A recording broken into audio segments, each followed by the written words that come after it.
tonight. So tonight's speaker, Dr. Stephen Hackenberger, will be discussing Hell's Canyon Archaeology, Once and Future, Tales of Tryon Creek. Dr. Hackenberger will be offering a retrospective and research updates on 3 decades of work in Hell's Canyon. Dr. Hackenberger received his master's and PhD from Washington State University, go Cougs, and has taught at Central Washington University since 1994. So without further ado, Dr. Hackenberger, and we'll turn it over to you. Well, thank you very much. I have audio. Sounds good from here. Okay, I'm going to go to screen share.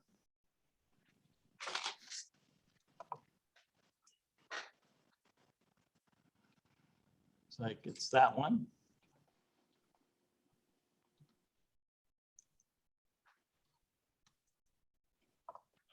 And if I go to the screen view, should fill the screen.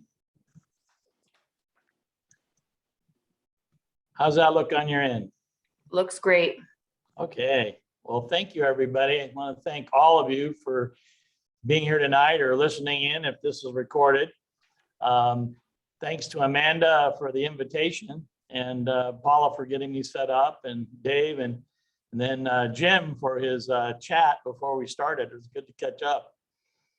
I will reflect a little bit on the title, but I don't know where I'm going to go with that exactly. Some of you might recognize Once and Future. But I do want to talk about Frank Lee and Hardy tonight because this I regard as his legacy.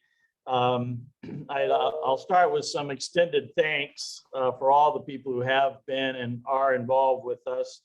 I'll then move into my outline for 4 sections of the talk itself, and then a brief, which are mostly, those 4 sections are mostly the retrospective, and then I'll have a brief prospectus where we are and where we might go with mostly the collections research from the Tryon Creek site.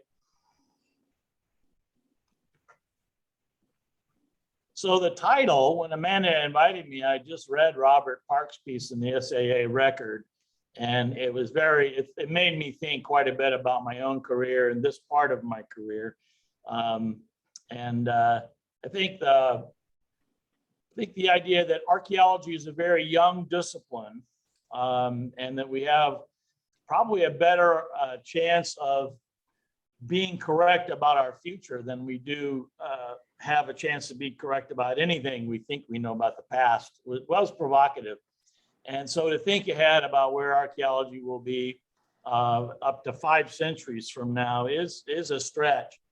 But it got me thinking about the last 35 years and how in the span of a career, which now seems so short, brief, you develop a project and you develop working relationships. You literally become entangled with the materials from your excavation, your investigation, and the people who you worked for and with. But again, I don't know where to go with the title beyond, say, Robert Park sparked some ideas. The Once and Future King is the reference by T.H. White's work. And you could get pretty deep about the Arthurian legends and Merlin's perspectives of time, which are, pretty trippy if you get into that literature. But I'm going to stop there. I'm leaving the synopsis in here for the recording, so I'm just going to skip through that. Those are some points I intended to cover that I put in an abstract or synopsis for you all. And so Frank, some of you are old enough to know Frank personally, and some of you know him by reputation. Some people might have faded from memory. Professor of anthropology, University of Idaho. He died of a heart attack with us in Hell's Canyon in 1991. He was 56. I do case studies and I relive this project 3 times a year at least, sometimes 4 times a year in my courses. And so Frank is always still with me in that sense. And it's shocking that now I am 67 And to think that I am 10 years older than Frank was when he passed is pretty amazing. He did serve in Korea. He is from Colorado originally, but he did his schoolwork there at the University of Oregon. David Cole was one of his associates. And he spoke often of David Cole and his own early training with David on the Deschutes River. He did his PhD at WSU in 1970 on the Granite Point site out of the Snake River Archaeology, the contracts he was running with Doug Doherty, mostly for the Walla Walla Corps of Engineers. He had built a reputation up at WSU that he was one of the reasons I applied to WSU originally. He was already moved on and ended up at University of Idaho before I got to WSU. So I actually ended up working with Bill Leip and Tim Kohler instead of directly under Frank. Frank was on my master's and my PhD research work because I was working on the Middle Fork of the Salmon over in Idaho, a region we shared a love for. But I learned about Frank in Oklahoma when I spent a year working for the Museum of the Southern Plains in Lawton, Oklahoma. He had spent a couple years there, and one or both of his sons were born there. And he's famous down there for having worked on the Mammoth Kill site, Dombo or Dumbo. Some people say Domibo. So we shared a lot of interest from the very beginning, even before I met Frank. And people always had great things to say about him who worked with him in Oklahoma or who I got to know at WSU who worked for him. Of course, he was a drummer and a friend of the Nez Perce families in Lapwai, and he introduced me in a cursory way to that life. And he was much loved and respected down there. And so if you have ever seen the Oregon Field Guide episode on a brief 15-minute spot on our excavations there, it was the whole program kind of became dedicated to him because he died after the filming of that footage. And it played for a number of years or was rerun for a number of years, but you can still find it digitized with captions if you want to go learn more from Frank personally, because he waxes poetic in this video about why archaeology in Oregon, the traditions of the Nez Perce are really vital for our understanding of ourselves and our human experiences, where we've come from and where we're going. And he did have a great appreciation for traditional peoples, Nez Perce specifically, and all of the Snake and Salmon River country. So the extended thanks I'd like to share: Lee Sappington and Wayne Thompson, who were with Frank at the University of Idaho, Deborah Olson, who we worked with on all of our fauna, Galen Leonardi, who I got to know and work with even before Frank passed. I got to know Frank really as much through Galen's perspective as his son. Galen is an English professor in community college systems back in Illinois. And if you ever get a chance, he's written a couple things about his father and his experiences with his father's death in the context of Nez Perce culture that are very moving. Alan Smith and Alan Marshall both really influenced me as cultural ethnographers and cultural anthropologists. And I was always inspired by David Bronner's work out of WSU as an associate of Frank on houses and households on the Snake River. So thank you, David. I don't think you're out there, but thank you. James Kaiser, who I said I got to visit with, he set this whole program up when he was leading the Pacific Northwest region. Bruce Womack, who, if anybody knows where Bruce is, like Jim and I know, he was the head of Hells Canyon National Recreation Area for many years. Sarah Crump, still with Baker Forest, has been a big conduit for us to stay involved with the Forest Service and to continue the curation of the collection and move some of the research projects forward with our students. So thanks, Sarah. I think she said she'd catch the recording. So thank you, Sarah. There have been a number of people who've inherited the Hells Canyon National Recreation Program, and I want to thank all of them. I haven't done as much field work in Hells Canyon as I have on this collection, So I'm vicariously still experiencing much of Nez Perce and Hells Canyon archaeology through this work that I'm sharing with you as it has happened and as it will continue to develop. The Nez Perce tribe and cultural staff, there are many people over the last 3 decades we should thank, but that would be a whole nother talk or 3 more slides. From elders to very new and green staff, many who had finished their degrees at the University of Idaho with Lisa Eppington. My own former graduate students, Jennifer Langdon, Mark Fairbanks, and Nate Morris, all took major chunks of the research under their belt. Many field and lab students and pit volunteers, thanks to Jim and Bruce. We had the 2 pit projects in those first 2 years, 91 and 92. Also, current collaborators, Noella Wyatt, who I'll mention, Lauren Walton, who's on the line. Thank you, Lauren. And another WSU student, Galen Miller Atkins, who's working with us. So here's the presentation itself is going to be 4 parts: background, research, teaching, and training. And then the prospectus is the legacy. So I do want to share a little bit of background on the site, the CRM context, the idea of studying canyon settlement. The research focused on households, communities, and populations. The teaching that involves me every quarter in methods and techniques, and very importantly, ethics. The training, which I regard as kind of activating curation of the hands-on and collaborative work of having a collection and caring for it actively, very important.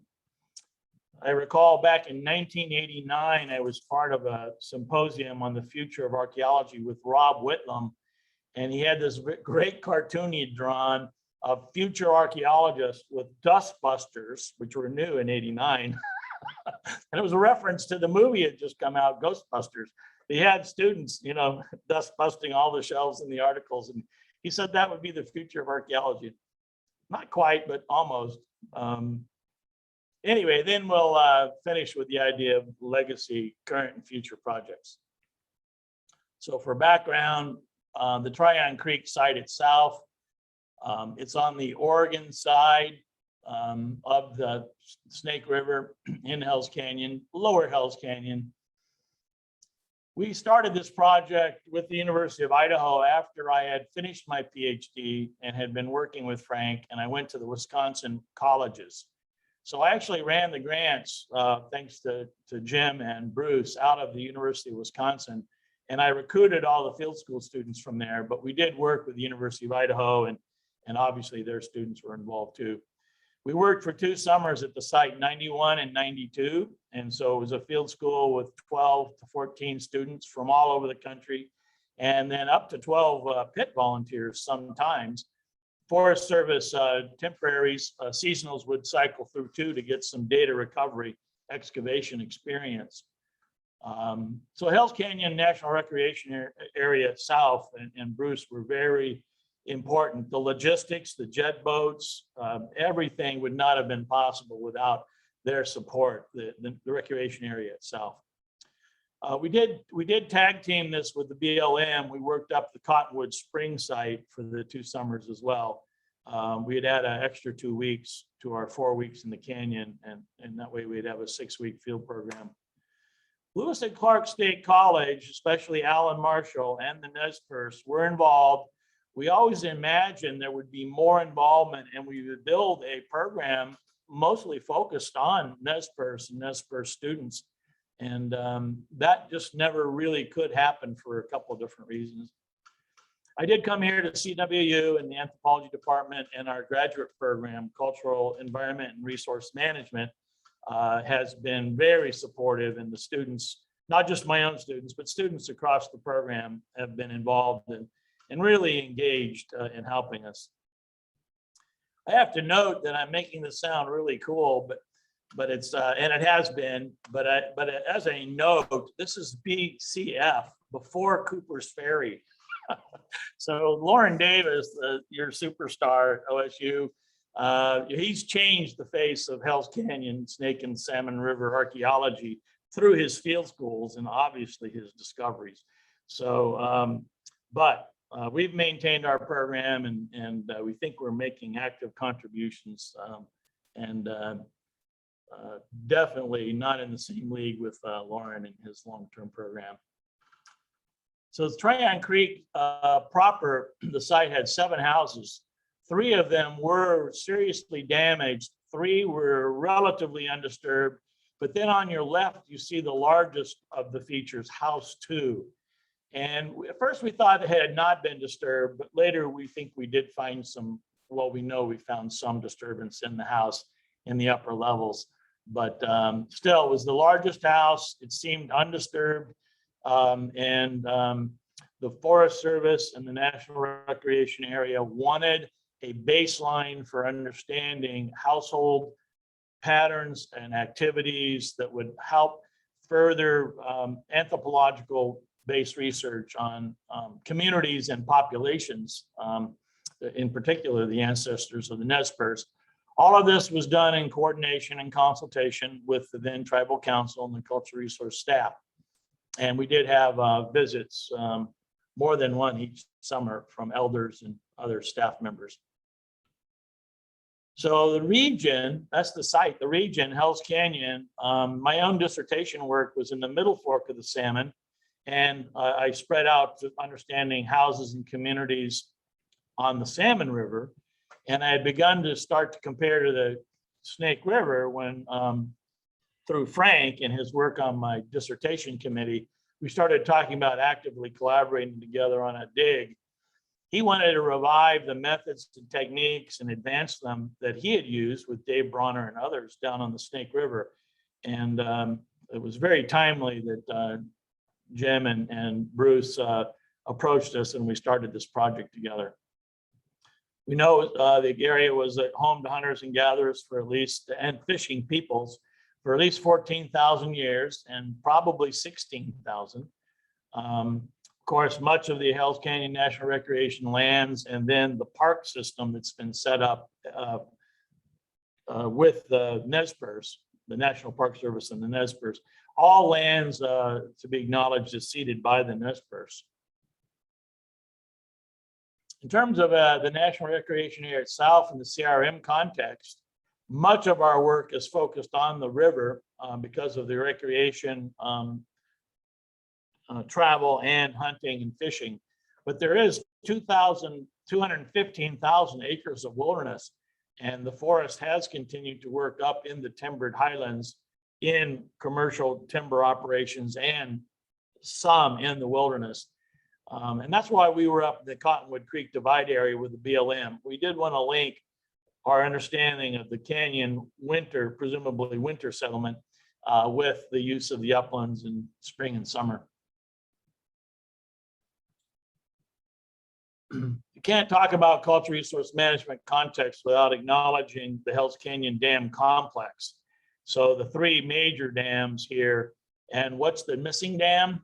The High Mountain Sheep Dam, which was stopped in 1967 by the Supreme Court, Udall's case against the federal government. If it weren't for that fact that that dam is missing, we wouldn't be talking about Hells Canyon archaeology in any way, shape, or form the way we have, having avoided that last dam. So the last major push for archaeology in the canyon was related to relicensing these 3 dams, Idaho Power, in their reapplication with FERC. The objective being to improve water quality, restore something might be more like natural river flows, and conserve or restore some fish migration, but also to treat sites and cultural properties. Ken Reed, Jim Chatters, and Matt Root were the principals on that work shortly before Ken Reed became the Idaho State archaeologist. And so much work was done, and in the volumes on that work for the Idaho and Oregon side, there's a gold mine of information on sites that could be re-examined for a more regional level synthesis and analysis. One of my students who was involved with that project and Jim Chatters joined her committee. Jennifer Langdon did finish a thesis in 2001 using information on the house sites and the houses and house sites in the canyon, and did a kind of a gross level analysis of their clustering and the distribution of their sizes in 4 different areas of the canyon. This work was inspired by, but we couldn't really carry it to fruition, by Ken Reed's ideas about macro-local residence and population expansion, borrowing from Ember and Ember's work that parents and daughters are occupying increasingly large houses as populations expand into new frontiers. Carol Ember's last synthesis or redo of this was about 2010. Ken has dabbled with this idea, and he's got a couple of manuscripts on it that he's published on Nesper's house distributions from Madge Schweed and Fletcher's original notes with Nesper's elders. But I do want Ken to finish that. House excavations, I did a small testing program at Night Creek where we had 2,005-year-old houses. There was an ARPA violation case that Bruce brought Frank and I in on. Tryon Creek, Pittsburgh Landing was happening a little bit earlier with Reed and Draper, also with Bruce Womack. We were looking at Cottonwood Creek in the Upland Springs for residents. Even if we didn't have house depressions, we had very heavily occupied springs with platforms developed with deep deposits of refuse. Dry Creek was the Smithsonian dig in the 1950s, and we were able to revisit that to look at how much of the original dig was left, how much had been disturbed by looting, and we were able to recover charcoal for radiocarbon dating of the burnt house that the Smithsonian team had found at Dry Creek. So this is still background. To move into our retrospective on the Hells Canyon Tryon Creek investigations, starting with Frank, I'd just like to touch on some topics like field investigation, analytical methods, spatial analysis, both visual and quantitative, sediment analysis and microarchaeology, and then the radiocarbon dating. We even tried a little bit of tree ring work based on the preserved charcoal from our house floors. But I do research, and this research with the collections has become kind of a proxy for data recovery. And we do involve students in that work in our CRM spring and summer field sessions, because we cannot do data recovery. It's too expensive, it's too time consuming, and it wouldn't be ethical to do in a field setting, most field settings today with students. Frank was even recognizing that when we did our original field investigations, and he saw the collections we would build up over 2 or 3 years on 1 or more sites. He saw them as being useful, not just for collections research, but teaching field investigations to create those collections. We do a lot of work with analytical methods, instrumentation with the collection as research. I'll mention some examples. A lot of our analytical methods with the data from the collection, we play in the computer more than we do in the collection itself, is spatial analysis, both visual and quantitative. Some of our most significant contributions have been in these 2 areas that I'll touch on. We do have our sediment samples and our constant volume samples, our CVS samples. So we are still processing samples almost like we're still digging the site because there's so much of that material to go through.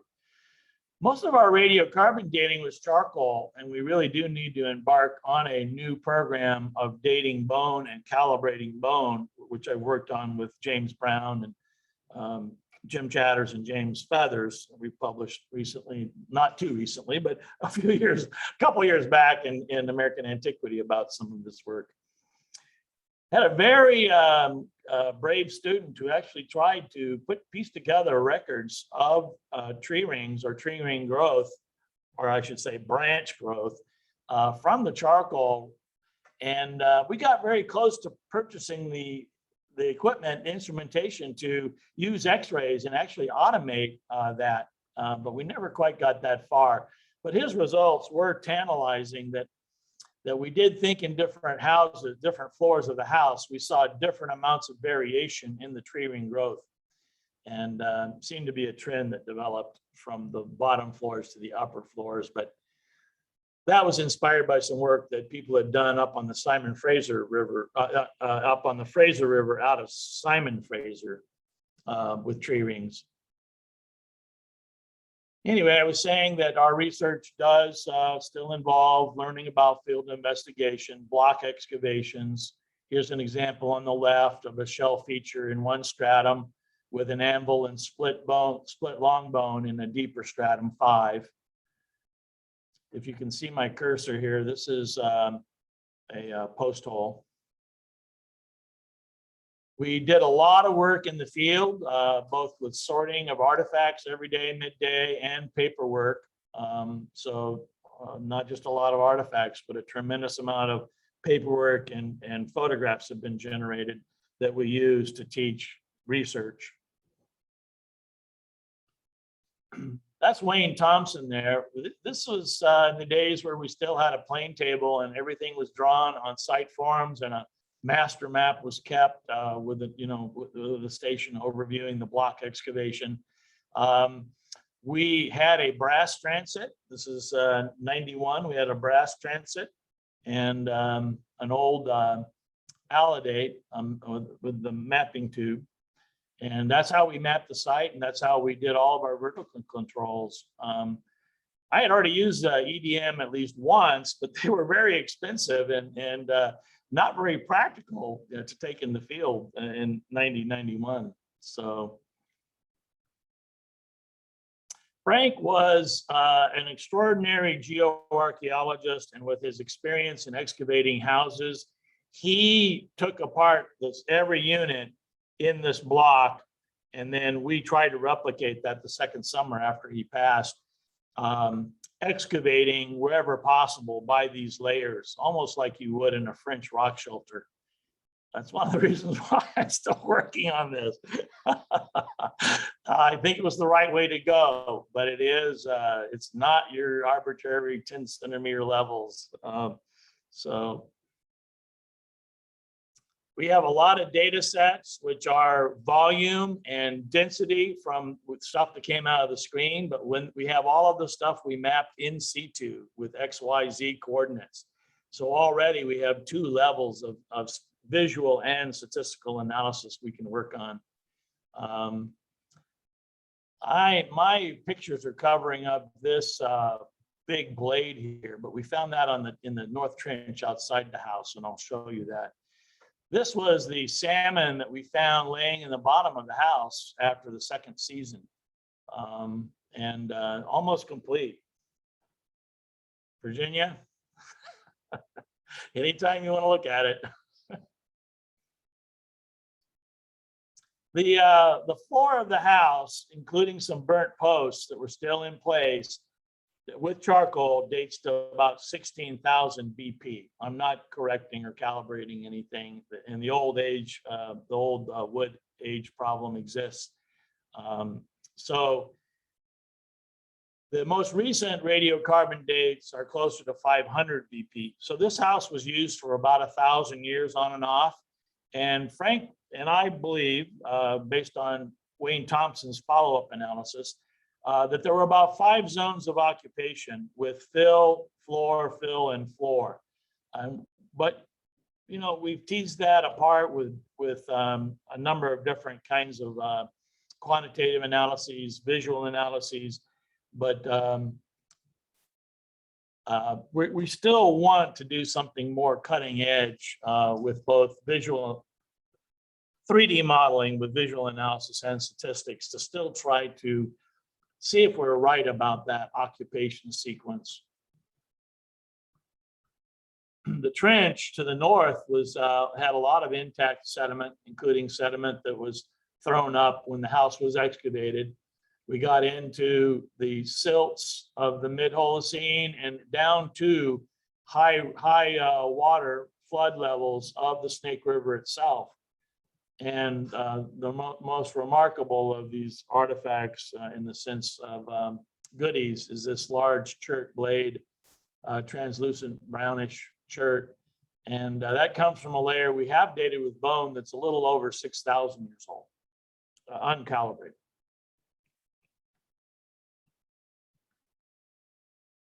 As I said, in the field and in the lab, we're still doing sorting, especially with fine screen samples, especially the constant volume samples. And so our research is still including objectives to deal with plant animal remains on the micro level. And the students do enjoy that hands-on part of this. They're not going to get to handle a 8-inch, 9-inch blade, but they can sort through gravel and pick out small bones and plant materials. I mentioned the dating already. We do need to do our bone dating and lots more dating and lots of calibration of dating. So moving from research to teaching, I do lecture every quarter with this as a case study in a week. We do lab work and seminar level work with exercises with the artifacts, and if not the artifacts themselves, the data and statistics, depending on the level of the course, 300, 400, or graduate level. I'm always using this as a case study, the whole Hells Canyon, but also this site in my CRM course on agency management and collaboration. We've had a number of independent studies and honors theses done in which we're teaching research design and often conference presentations. In the old days, papers, but now more often posters are resulting. And whether or not a graduate student ends up doing a thesis on this project, I've had several doing grant proposal writing on the project. And there have been 3 thesis projects finished on the site. One of them is by Mark Fairbanks, who came to me via geography and finished our master's program after designing a thesis that would have 3 different types of GIS applications in archaeology. We had to settle on just one. It was Tryon Creek. He, brilliant then young man, and my colleague, Robert Hickey, GIS geography, we designed a program for not just managing data spatially, but actually using it to re-excavate the site. And so for 2 quarters in 2 respective years, we actually had students in a lab class using the paper records, but also moving forward and re-excavating units and whole floors in a kind of simulation. And these exist in hypothetical, but this was the real thing. So we published this in the end. We took his thesis and published it in North American Archaeologist. And it's really the only peer-reviewed version of this work in any form, since so much of this is still manuscript and gray literature. My favorite thing has always just been to get out the site forms. And over a couple different courses, we actually traced all of the site forms, enlarged them and the unit excavation levels, and put them on Mylar and physically overlaid levels and floors, mapping out fire modified rock, charcoal, shell, snails, bone, stone tools and bone tools. My phone just beeped at me. Nobody's trying to tell me anything, are they? This was done in GIS, Esri. And so here's an example of fire rock weight over the 2 block excavations in the house 2. Again, my window is covering this up, but this is the snail. The snail was ubiquitous in most floors, but there were 2 concentrations, including this one, thousands of small helix. The genus and species is escaping me right now, but they were obviously food, if not something else. So training, outside of formal courses or individual studies or thesis work, we have a lab curator, Noella Wyatt, and she's inventorying, cataloging, and rehousing, and having students help with that every quarter. Mostly as a volunteer. Sometimes the funding every year or 2 that we get from Sarah Crump and the Baker Forest has been very helpful. In the lab, we're using microscopes and photography all the time. We're doing a lot of database management from Excel to Access. And there's a tremendous amount of paperwork, as I mentioned, photographs that have to be scanned, and papers that are being replicated or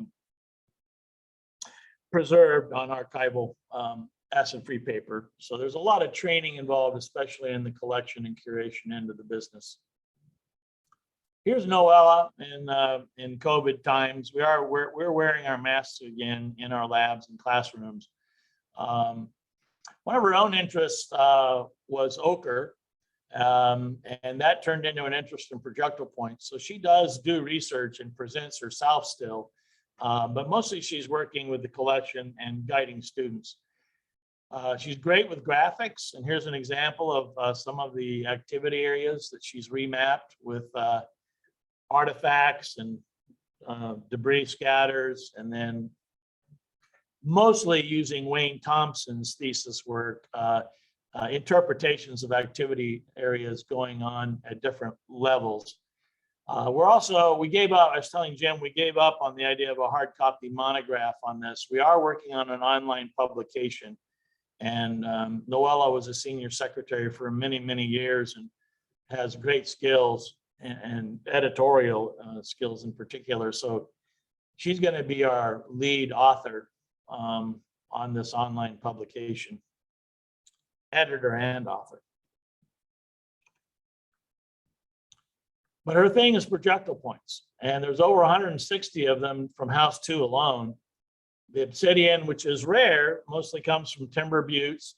And one of my favorite materials is what we call the red glassy basalt, which occurs in flows, bedded flows up at the rim of the canyon.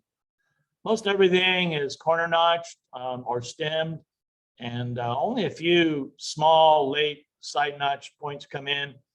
It looks like whenever we're in the trench or we're on the floor of the house, we're getting the large side notched point, which goes closer back to our Lake Cascade phase.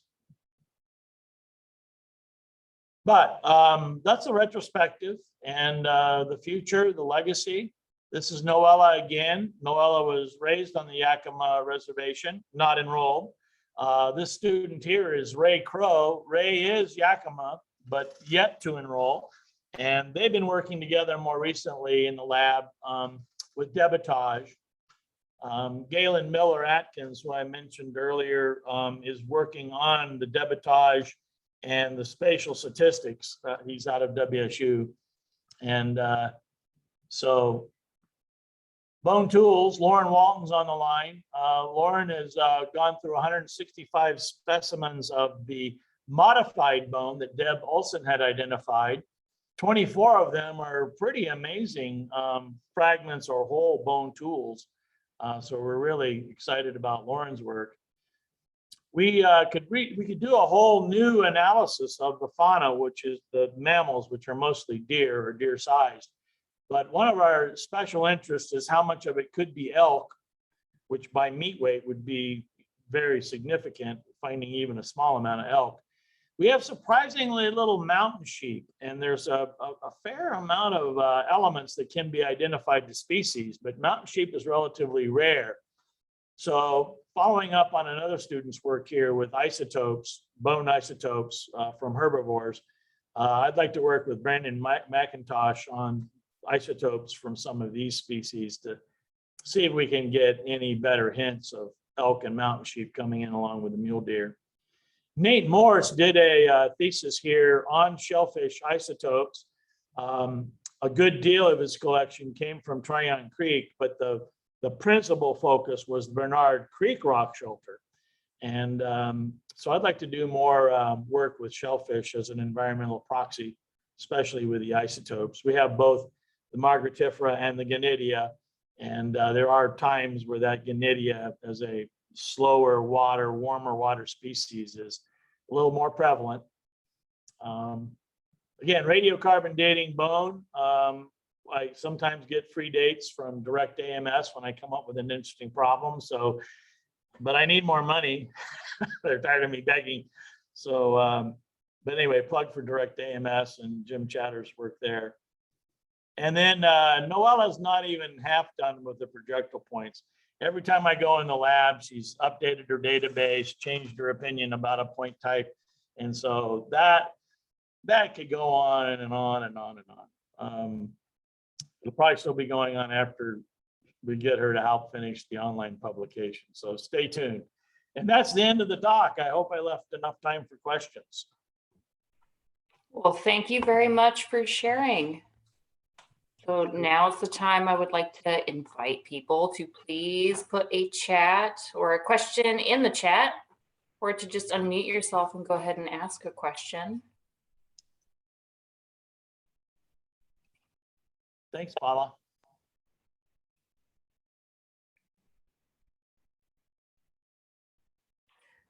Well, I'll ask a question. So out of this long work involving Hell's Canyon and this site, I guess what, if you could share like one profound thing or one, you know, I hate doing the whole like archaeology Olympics, but your favorite, right? What would be the thing that you would like to share? Well, so I have always been more focused on regional synthesis and settlement patterns, and that was my dissertation work in Idaho. And so to have an experience in an excavation data recovery project with Frank was my personal experience, as you know, that I take away was the personal experience of doing that, career building, but also understanding the challenges of archaeology. There's so many things, details that you would appreciate picking up a projectile point like Noella will show me. The salmon, the whole salmon, or almost whole salmon there in the bottom of the house. There are just so many little hooks still to engage with the collection. We just found a box that I hadn't opened up since the collection came here from the University of Idaho, which is a cobble about this size, large cobble, but it weighs almost 20 pounds. And I had never really paid any attention to it. Now I'm begging the geologist, I'm gonna run down there with it. We'll walk carefully down there and show it to them. I think it might be meteoric iron. You know, the stony meteorite iron. So it's an amazing stone, whether it's a meteorite or not. It's unusual, and it was probably curated. It's heavily polished. So there's my latest little question. Takeaway, possible takeaway. All right, we had a question come through the chat. Chert blade found in the excavation. Have you found the source of the chert? Is it in the canyon or outside the canyon? You know, it is an exotic. It's just not anything we find commonly in any size or variety. And it would take a visual identification by somebody, probably maybe even planes. But I can't go any further than that right now. Who wants me to send a picture? Who wants to try to identify it? It's another takeaway. That young man who found it was Andy Thrin. I brought him out from Wisconsin.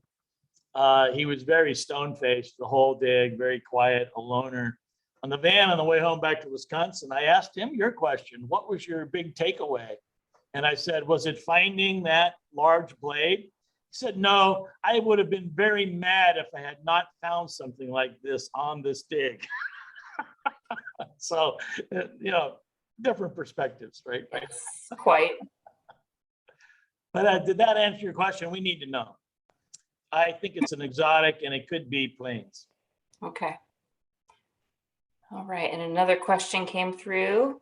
And it said, you said that there were 3 research papers from the site. What did the authors of those papers learn? Yeah, so I think I might have said 3 thesis projects. Yeah, and so one was Jennifer Langdon's that looked at the whole house distribution and looked at the archaeology of sites that we had excavated, including other people had excavated in the canyon. So I think she gave kind of a research synthesis that was even lacking in the Idaho Powers overviews. So I think she was able to distill quite a big picture about houses and house settlements in Hell's Canyon, comparing some back to Salmon and Middle Fork, which I had done. The second paper, thesis and paper, was Mark Fairbanks's. Mark actually was brain damaged. He had a logging accident. And when he came into geography, he immediately, as a spatial problem solver, as a result of this disability, you might call it, became a GIS wizard. He was teaching faculty how to use GIS. And so when he started working with me on GIS and archaeology, he found a niche, not just within the GIS and geography, but with the archaeology and teaching archaeology by using spatial problem solving. And a whole chapter of his thesis that did not get into the article was the literature on how some students do better with spatial problem solving, with or without brain damage. And so he learned a lot in the thesis and shared a lot with us. And some of that is touched on in the article, but the article is a good summary of the work at the site and what we've learned about the site itself and how we think spatial analysis is a tool for household and community research. Nate Morris, his was the third thesis, and we've yet to put that into a paper. And again, it was mostly about Bernard Creek, but it relied on some of the shellfish from the trench, the deeper trench, and from the house. And so is in particular, the distribution of Gonidia versus Margaretifera was really interesting. And then the isotope values for those in the time periods they came from were, I wouldn't say definitive because our sample sizes were pretty low, but suggestive that yes, shellfish are going to be a great proxy. The more we learn about them, not just in a whole river system, but parts of a river system or tributary systems, they're going to be great proxies for understanding stream flow, water temperature, seasonality of precipitation, filtering out some of the effects of groundwater on those isotopes by region. So does that answer the question? Those were the 3 I think I was mentioning. Yeah, that's good. All right, and another one is, did you find a significant change in settlement or activity when the horse arrived on the Palouse? Yeah, so now the horse drastically changed Nez Perce settlement, and Alan Marshall is the guru on the ethnography of the Nez Perce, especially translating that for the archaeologist Ken Ames, his brother-in-law. Diana Ames, the brother, of course, fairly recently passed Ken.